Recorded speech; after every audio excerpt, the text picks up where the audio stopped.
Pia niwashukuru wakuu wa mikoa wenzangu, tuishukuru Wizara ya Kilimo kwa kuhakikisha pamoja na zoezi hili kitaifa linafanyika Dodoma, bado mikoa kupitia kanda mbalimbali zinaendelea kuadhimisha siku hii muhimu na kuhakikisha kauli mbiu isemayo tambua soko, ongeza tija kuelekea dira ya 2050 inafanyiwa kazi kwa vitendo. Mbeya oye!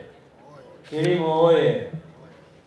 Kauli mbiu hii inatukumbusha kuwa kilimo, ufugaji, uvuvi sasa unapaswa kuwa biashara na unaozingatia mahitaji ya soko kabla ya kuanza uzalishaji. Hii hapa kina mzee Mwashimba watanielewa kwamba sasa kabla ya kulima viazi tuhakikishe wateja wapo. Kabla hatujalima mahindi tuhakikishe wateja wapo. Kule kwetu kaskazini kuna msimu ndizi zinaachwa sokoni.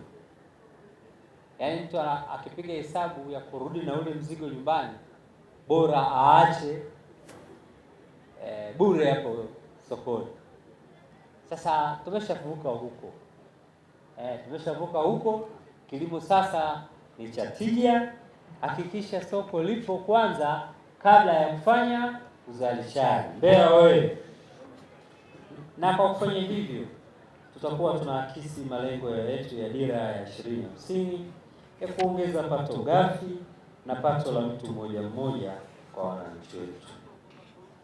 Kwa tuna kila sababu ya kuipongeza serikali ya awamu ya 6 chini ya uongozi shupavu Mheshimiwa Dr. Samia Suluhu Hassan kuendelea kutenga rasilimali fedha katika kuboresha kilimo kwa vitendo. Mfano tu ni ongezeko la bajeti ya wizara hii. Kwa hiyo serikali ina nia thabiti, ina nia wazi katika kukuza kilimo kwa vitendo. Mbeya oye! Mifugo na uvuvi bajeti yao inafika sasa bilioni 430. Kwa hiyo ni ongezeko kubwa, na tunaamini kila mwaka ongezeko hili litaendelea kutokea. Ni sisi wananchi sasa tutumie fursa hii na kuendelea kuibana serikali kuhakikisha inatutengea maeneo ya ufugaji, kuondoa migogoro ya wakulima na wafugaji. Mpango bora wa ardhi ndio solution ya hii. Kwa hiyo bado nazikumbusha halmashauri kuhakikisha lile zoezi la kuhakikisha wana mpango bora wa matumizi ya ardhi ni endelevu na lisimamiwe. Mbeya oye! Tuna programu ya ruzuku ya mbolea na pembejeo. Hili limekuwa faida kwa wakulima wetu na imejionyesha wazi, na faida hiyo inaendelea na msimu huu. Kwa hiyo tuendelee kuitakia mema serikali yetu, ili wale wanaofanya maamuzi tuhakikishe wote tunaendelea kufaidika na faida hizi. Hatua muhimu zilizochukuliwa na serikali ya 6 ziendelee kwa faida yetu sisi wakulima. Lakini sasa Wizara ya Kilimo inaendelea kuimarisha huduma za ugani, na sasa wameanzisha Wakala wa Taifa wa Huduma za Ugani na Kilimo, kwa kifupi NAESA.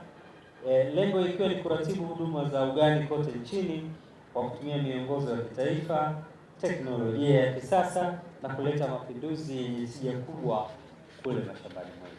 Makofi kwa Wizara ya Kilimo. Uboreshaji wa kilimo cha umwagiliaji unaendelea kupunguza utegemezi kwa mvua, na serikali imeshatumia zaidi ya bilioni 380 kuhakikisha hilo linatimia. Bado baadhi ya mabwawa kwa mkoa wa Mbeya yanaendelea. Mikoa ya Nyanda za Juu Kusini ni moja ya mikoa imefaidika sana na mabwawa ya umwagiliaji, wilaya ya Mbarali ikiwa inaongoza kwa kuonyesha tija kwa miundombinu ile ya umwagiliaji na uzalishaji wa zao lao punga. Bado serikali yetu inaendelea kuweka nguvu kwenye kuwezesha vijana. Kiwango cha zaidi ya shilingi milioni 23 kimetengwa. Tunaendelea vizuri na mradi wetu wa BBT kule Chunya, na muda si mrefu tutaomba vijana waje sasa wapewe maeneo kama serikali inavyotaka, na miundombinu iwe tayari kwa ajili ya wao kuanza kutumia fursa hiyo muhimu ya serikali ya awamu ya 6 kuhakikisha wanajikwamua kiuchumi.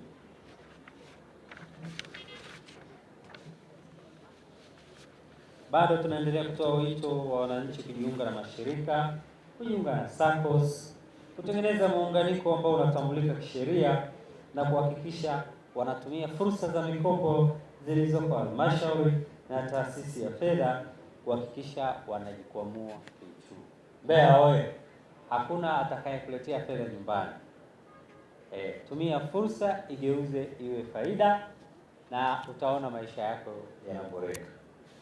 Otherwise utakuwa unaendelea kupiga kelele wakati wajanja wanaendelea kutumia fursa na wananufaika. Mbeya oye! Maagizo ya serikali kwa kanda yetu: usimamizi mzuri wa ardhi ambao nimeshalisema, na tuendelee kupima mashamba haya.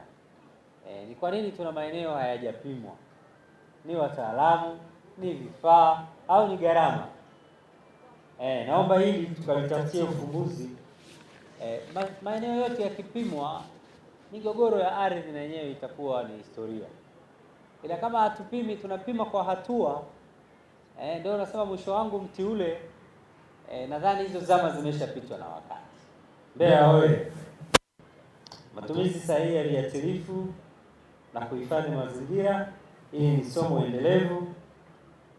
Lakini pia usimamizi wa usalama wa chakula, tuendelee kuhakikisha chakula chetu kinahifadhiwa, kinakuwa salama.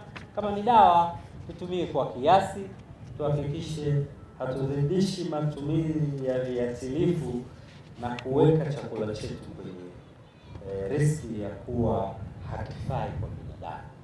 Mbeya oye! Lakini pia bado nawakumbusha kuendelea kutenga maeneo katika halmashauri zetu. Tuendelee kuwawezesha vijana kupitia programu ya Jenga Kesho Iliyo Bora, kama ambavyo Chunya wameonyesha mfano mzuri. Makofi kwa Chunya.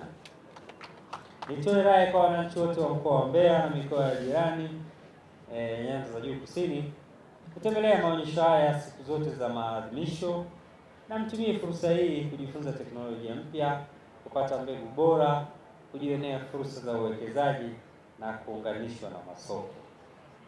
Mambo mawili niweke msisitizo. La kwanza, tunasema msimu mmoja unapoisha tunaanza msimu mwingine. Niwaombe taasisi mbili hizi, kwa maana ya TFRA pamoja na taasisi ya mbegu inaitwaje jina? TOSCI. Sasa tunaomba maandalizi yaanze mapema. Wenzetu wa Waislamu wanasema kanzu ya Ijumaa inafuliwa Jumatano. Sasa na sisi maandalizi yetu ya mbolea na mbegu tuhakikishe hayavuki mwezi wa 8 yawe tayari. Nilitoa mfano pale kwenye banda lao, kuna ile ngoma yetu maarufu inaitwa Mbeta.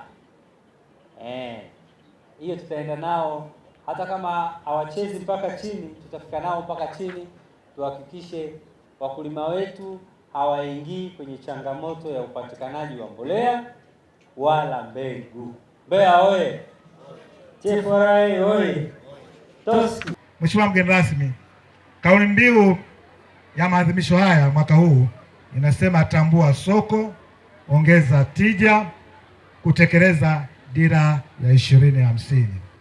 Kauli mbiu hii pamoja na mambo mengine inahamasisha wananchi kushiriki katika shughuli za kiuchumi na uzalishaji mali zitakazoleta maendeleo na kukuza pato la taifa ili kukamilisha maoteo ya dira ya 2050 la kufikia uchumi wa kati sehemu ya juu, pato ghafi la dola za Kimarekani trilioni 1 na pato la mwananchi mmoja la dola za Kimarekani 7,000. Aidha, vijana na wanawake wanaendelea kushiriki vilivyo katika shughuli za kilimo, mifugo na uvuvi kwenye minyororo ya thamani ya kisekta, kuanzia uzalishaji, uhifadhi, usindikaji na hifadhi ya mazingira, ili kuimarisha usalama wa chakula katika kukabiliana na umaskini, kuongeza uzalishaji wenye tija na kipato. Mheshimiwa mgeni rasmi, ni ukweli usiopingika kuwa maonesho haya yamekuwa chachu ya maendeleo ya aina yake kwa wananchi, wakiwemo wakulima, wafugaji na wavuvi. Uzoefu tulioupata wakati wa kuandaa maonyesho ya miaka ya nyuma umetupa mwelekeo wa kuandaa vyema maonyesho haya, ambapo hadi kufikia asubuhi leo hii tarehe 1 Agosti 2026 viwanja vya John Mwakangale jijini Mbeya kuna waoneshaji zaidi ya 242 waliojitokeza wakiwa katika kongani zifuatazo: makampuni 22, vyuo vikuu na taasisi 15, taasisi za umma 25, mabenki 5, SAGOT na wadau wake 3, TIC na wadau wake 16, makampuni mchanganyiko yapatayo 29, zana za kilimo 21, mamalishe na babalishe 29, wafanyabiashara wa kati 26, makampuni yenye vipando 6 na halmashauri 40 wakiwa na bidhaa mbalimbali zenye umuhimu wa kipekee kwenye mnyororo wa thamani katika sekta za kilimo, mifugo na uvuvi. Tumeendelea kuboresha kwa kuwapanga katika kongani, yani cluster. Aidha, tunataraji ushiriki mkubwa wa wananchi katika maonyesho haya. Mheshimiwa mgeni rasmi, serikali ya awamu ya 6 inayoongozwa na Mheshimiwa Dr. Samia Suluhu Hassan, Rais wa Jamhuri ya Muungano wa Tanzania, imedhamiria na inaendelea kuwezesha wananchi ili waweze kuendesha kilimo chenye tija, kwani mpaka sasa walio wengi wanatumia teknolojia duni ya uzalishaji ya jembe la mkono na matumizi ya mbolea zisizoendana na mahitaji ya ardhi. Tunaishukuru serikali kwa kutenga bajeti ya trilioni 1.1 ili kuendeleza kilimo kwa msimu wa 2026/27 na bilioni 433.3 mifugo na uvuvi. Tuna uhakika kuwa bajeti hii inakwenda kuleta matokeo chanya kwa wakulima na wafugaji, pamoja na uwepo wa ruzuku ya mbolea inayoendelea kutolewa na serikali itafanya wakulima kutumia kwa wingi na kwa usahihi, hivyo kuongeza uzalishaji na tija. Mheshimiwa mgeni rasmi, tunakushukuru kwa kuwa unazitambua changamoto za wakulima, wafugaji na wavuvi na kuzipatia ufumbuzi kwa kuongeza fedha katika bajeti ya Wizara ya Kilimo, Wizara ya Mifugo na Uvuvi kwa mwaka wa fedha 22/23, 23/24, 24/25, 25/26 na 26/27 kwa lengo la kuboresha miundombinu ya umwagiliaji, upatikanaji wa pembejeo na zana bora za kilimo ili kuongeza uzalishaji na tija, na ujenzi wa majosho, marambo, ufufuaji wa ranchi za taifa na uendelezaji wa nyanda za malisho.